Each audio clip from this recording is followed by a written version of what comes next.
Bienvenidos a Conexión Global Resumen Semanal. Yo soy César Aldama y le invito a recorrer el mundo en minutos. Aquí reunimos lo más relevante de la semana, las decisiones que sacuden a los gobiernos, los conflictos que cambian el rumbo de las naciones y los sucesos que marcan a la comunidad internacional. De América a Europa, de África a Asia. Le presentamos un panorama claro, conciso, para entender cómo los acontecimientos internacionales nos afectan en la vida cotidiana. Esto es Conexión Global Resumen Semanal, las noticias del mundo contadas para usted.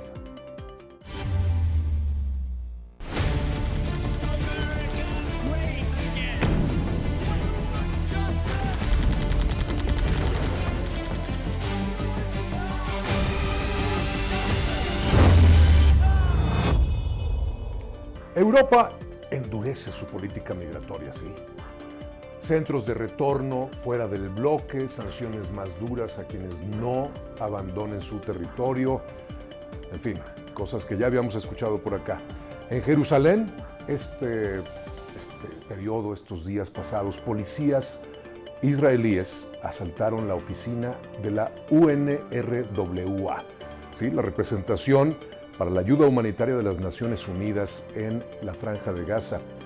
Izaron su bandera y la ONU ha denunciado una violación al derecho internacional. Así empezamos la semana.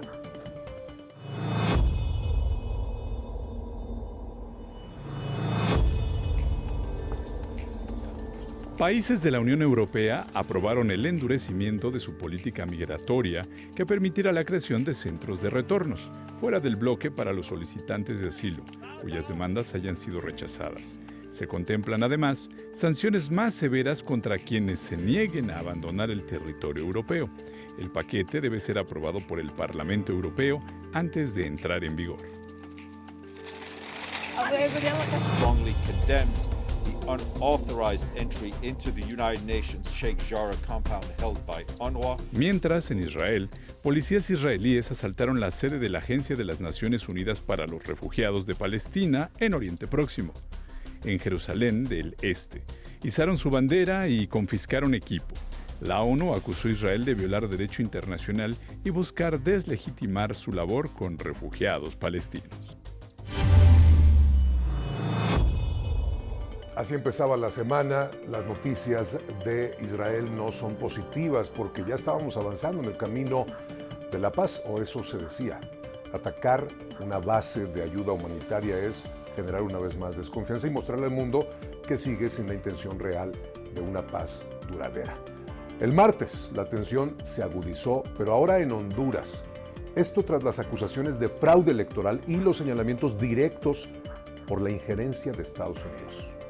En Europa, la entrega del Premio Nobel de la Paz quedó marcada por la incertidumbre primero, por la ausencia obligada de María Corina Machado, la recipiente del Nobel de la Paz, mientras que en Ucrania se anunciaban nuevos pasos en su propuesta de paz. Entre presiones de Washington, por supuesto, Estados Unidos, Donald Trump volvió a sacudir el tablero al afirmar que está dispuesto a ordenar ataques militares contra cárteles en México.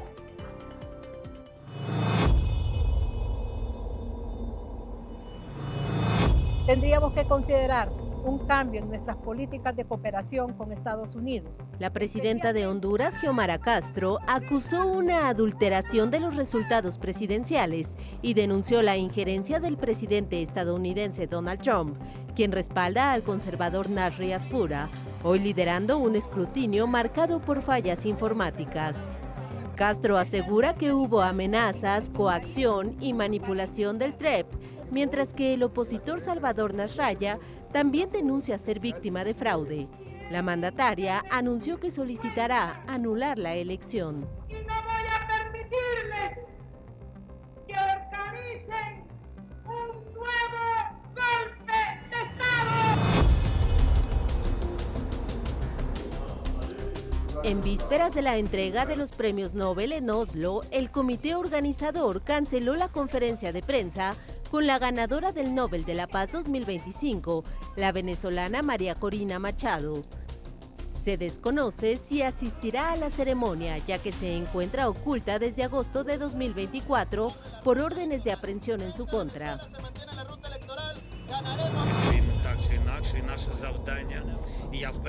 El presidente de Ucrania, Volodymyr Zelensky, anunció que está dispuesto a celebrar elecciones y que enviará a Washington una nueva propuesta de paz. Rechaza ceder territorios a Rusia y exige garantías de seguridad más estrictas. Donald Trump lo acusa de posponer comicios usando la guerra y afirma que Kiev y Moscú se odian demasiado como para negociar un acuerdo.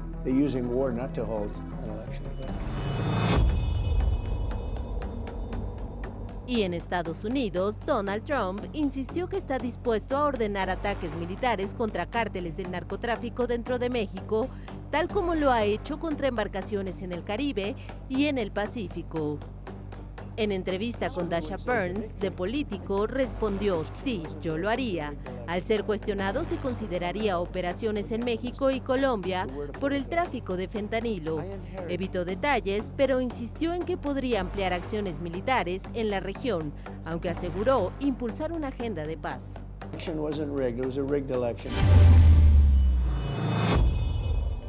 10 meses, poco más, lleva de gobierno Donald Trump en Estados Unidos, y si algo tenemos ya muy claro es que en este segundo periodo nadie en la comunidad internacional, por lo menos ningún gobierno, debería poder dormir sin un ojito abierto y viendo cada decisión, cada tweet, o bueno, en su caso, cada publicación en Truth Social. Mueve el tablero de una manera que no habíamos visto en muchas décadas en el mundo. Hay que seguir atentas, hay que seguir atentos. Llegaba el miércoles y la entrega del Nobel de la Paz daba la nota. Ya vamos a revisar por qué. El debate decisivo también en Chile, porque hay elecciones, hay una crisis electoral también en Honduras, pero en Chile hay elecciones este mismo fin de semana. La agenda internacional queda marcada por el futuro próximo, tensiones políticas, movilizaciones, mensajes clave de líderes que definen el rumbo de la región y que nos tiene a la espera de decisiones muy, muy importantes.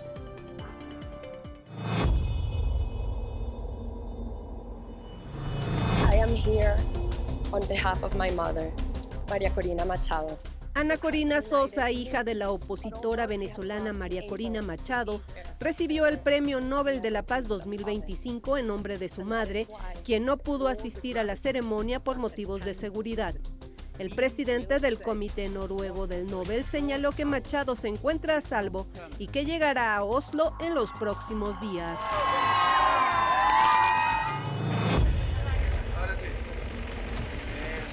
A 5 días de la segunda vuelta presidencial en Chile, Janet Jara y José Antonio Kast sostuvieron un debate marcado por cruces por seguridad, migración, economía y gobernabilidad.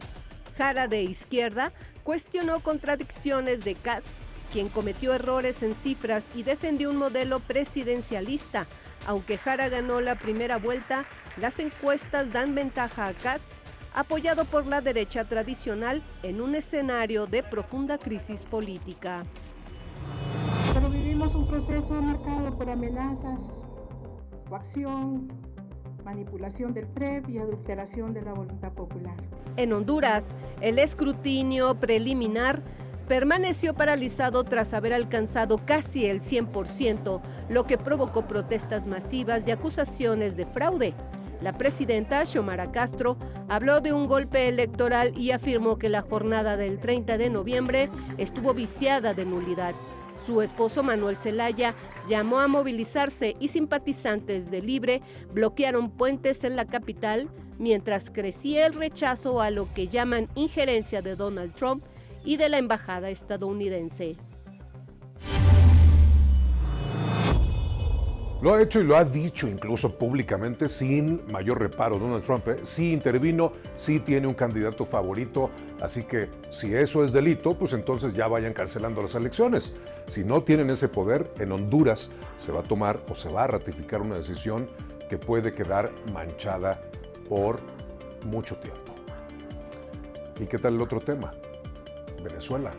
Venezuela sigue en boga, pero ahora parece que se empieza a armar ya la opción de gobierno. Y ahora viene desde los países nórdicos. ¿Por qué? Porque ese Nobel de la Paz le da una potencia a este nuevo discurso, a esta nueva posibilidad que va a venir acompañada con más ataques de Estados Unidos. Vamos a estar atentas, vamos a estar atentos. Por supuesto, Continuó el tema en Honduras. Xiomara Castro había estado en México unos días antes apenas. Bueno, hubo elecciones y sigue creciendo la tensión. Reclamos diplomáticos en Medio Oriente y una polémica alianza tecnológica en El Salvador. ¿Quiénes son? Vamos a ver.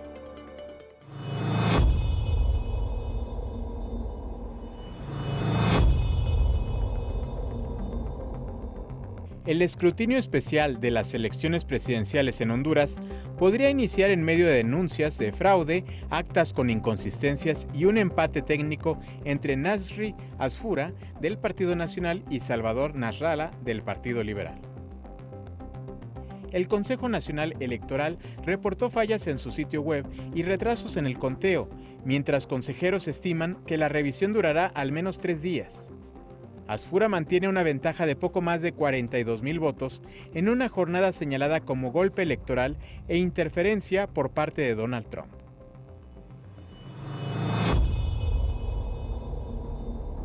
A su vez, el movimiento islámico Hamás condenó que Bolivia restableciera relaciones diplomáticas con Israel, interrumpidas desde 2023 tras la ofensiva en Gaza. Hamás acusó al gobierno del presidente Luis Arce de mejorar la imagen pública internacional a Israel y de renunciar a su apoyo histórico hacia Palestina. Está a tiempo de decidir a cuál lado de la historia quiere estar, ¿no? Además, exigió que no se contribuya a legitimar al primer ministro Benjamín Netanyahu e instó a países y organizaciones a mantener el aislamiento diplomático en señal de rechazo a las violaciones del derecho internacional.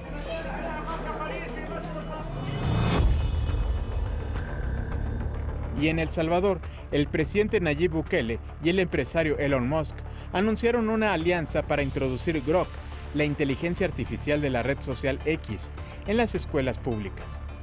La herramienta y su plataforma Grokipedia han sido cuestionadas en Francia y Estados Unidos por contenidos parciales o poco fiables. El acuerdo se enmarca en las reformas educativas de Bukele, que incluyen nuevas normas de disciplina y la prohibición del lenguaje inclusivo en los colegios del Estado. La Grokipedia, El Salvador. ¿Qué le parece eso? Elon Musk otra vez empieza a agarrar vuelo a través de los aliados de la derecha estadounidense. Bukele es uno de los primeros siempre. El otro es Argentina. Vamos a ver qué se le ocurre para aquel lado del mundo. Seguía avanzando la semana. El viernes, la agenda internacional dejaba señales claras de tensión, otra vez reacomodos de poder como si de un día para otro fuera imposible. Bueno, eso ya no sucede más en la historia que le contamos todos los días aquí en el canal del Congreso. Se reacomoda de un momento a otro, el mismo día incluso, mensajes políticos de alto calado que mueven el tablero y cambios en el mando militar de Estados Unidos para América Latina, nuevos roces diplomáticos en el Caribe y un llamado desde el Vaticano a la paz y la unidad en medio de los conflictos del mundo.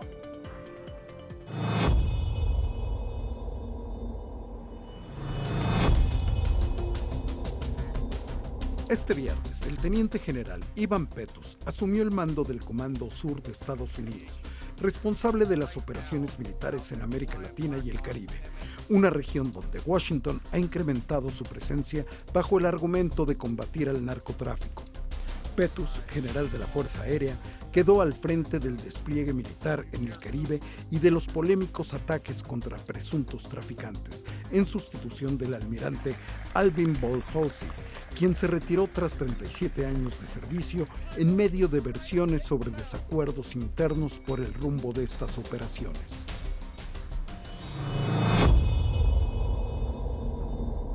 En paralelo, el gobierno de Cuba advirtió que el decomiso de un petrolero venezolano por parte de Estados Unidos tendrá un impacto directo en la isla y profundizará la guerra económica en su contra. La Cancillería cubana condenó la incautación del buque Skipper realizada frente a las costas de Venezuela y alertó que este tipo de acciones agrava la escasez de combustible y compromete el sistema energético nacional en un contexto de crisis económica y déficit de servicios básicos.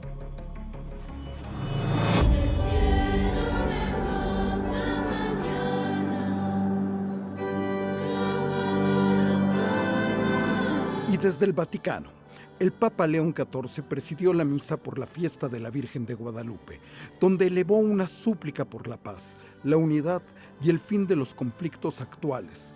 En su homilía, el pontífice llamó a los gobiernos a ejercer el poder como servicio, no a dividir a los pueblos y rechazar el odio y la mentira, al tiempo que oró por los jóvenes, las familias, las autoridades y la unidad de la Iglesia, en uno de sus primeros gestos hacia América Latina, en una fecha clave para millones de devotos guadalupanos.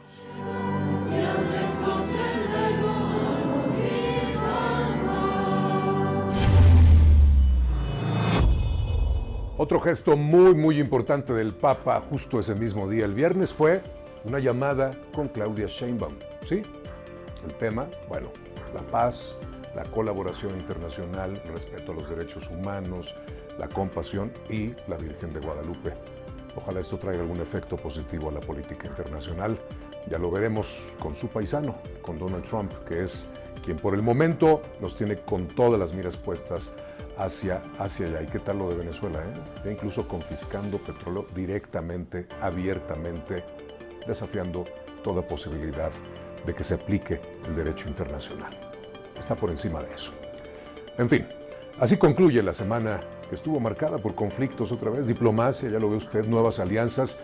Conexión Global, resumen semanal, un espacio en colaboración con el Observatorio Legislativo de Asuntos Globales de la Cámara de Diputados. Muchas gracias por acompañarnos. Yo soy César Aldama y le espero este lunes junto a Elizabeth Cano en Noticias Congreso con toda la información legislativa, aquí, donde todas las voces se convierten en leyes.